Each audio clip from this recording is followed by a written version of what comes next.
On the frontier world of Kepler, 442C Outpost 3, the first law taught to every incoming cadet was simple enough to memorize even under oxygen deprivation drills. Never approach an apex predator, because on alien worlds, apex predators were not simply animals, but evolutionary solutions sharpened by ecosystems humanity barely understood. The forests surrounding the colony proved that lesson daily. Towering spiral trees grown from silica-reinforced fibers filtered ultraviolet radiation into dim emerald light. Fungal networks emitted faint bioluminescent pulses that synchronized with planetary magnetic fluctuations, and the air itself carried airborne microspores capable of inducing hallucinations if filters failed. Most dangerous of all was a creature cataloged as Dryon Rex 9, a six-limbed hypercarnivore nearly 8 meters long, armored in layered keratin plates threaded with conductive minerals that allowed it to sense electromagnetic activity, effectively letting it see nervous systems moving through foliage.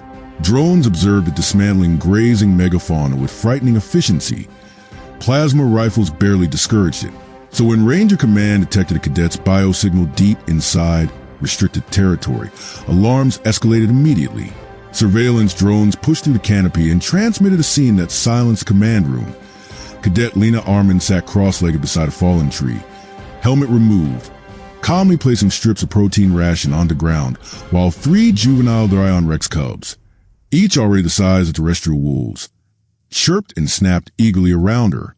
30 meters away, partially hidden among root pillars, the mother predator watched. Protocol demanded immediate extraction, but no one fired. The adult creature's posture was not aggressive. Its tail lay flat, claws retracted, sensory crest dimmed. Lena moved slowly, deliberately, avoiding sudden motions. Weeks earlier, she had noticed something others dismissed. Attack patterns always occurred near high electromagnetic emissions. Colony generators, drones, and powered armor triggered predatory responses.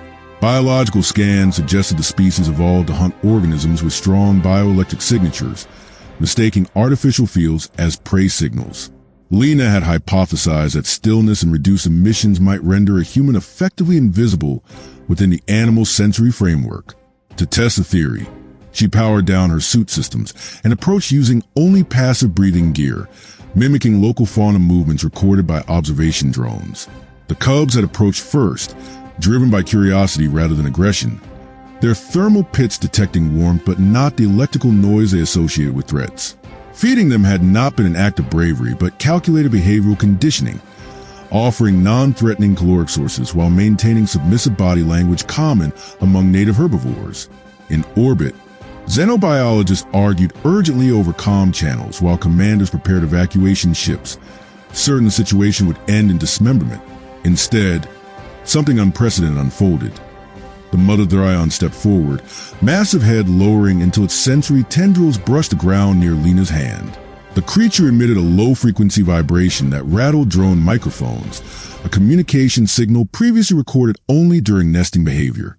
Lena remained motionless, heart rate deliberately slowed through training, understanding that sudden adrenaline spikes might produce detectable electrical changes. Minutes stretched into eternity before the predator turned away, guiding its cubs deeper into the forest with slow, deliberate movements, leaving the cadet untouched. When recovery teams finally reached Lena, she appeared more frustrated than frightened, explaining that humanity had misidentified the species as inherently hostile when it was simply reacting to technological intrusion. The real apex predator of the forest was not the Dryon but uncontrolled energy, storms, magnetic surges, and artificial emissions that disrupted ecological balance. Her data later confirmed that human machinery had unknowingly provoked every recorded attack. The Colonial Council rewrote the first law within weeks, replacing prohibition with understanding. Avoid behaving like prey. Yet the unsettling realization lingered among the scientists reviewing the footage again and again. Not that a human had survived contact with an alien apex predator, but that the most dangerous organism on Kepler, 442C, had adapted faster than expected, already learning that humans could be something new in its ecosystem. Not prey, not rival, but a strange provider that arrived carrying food.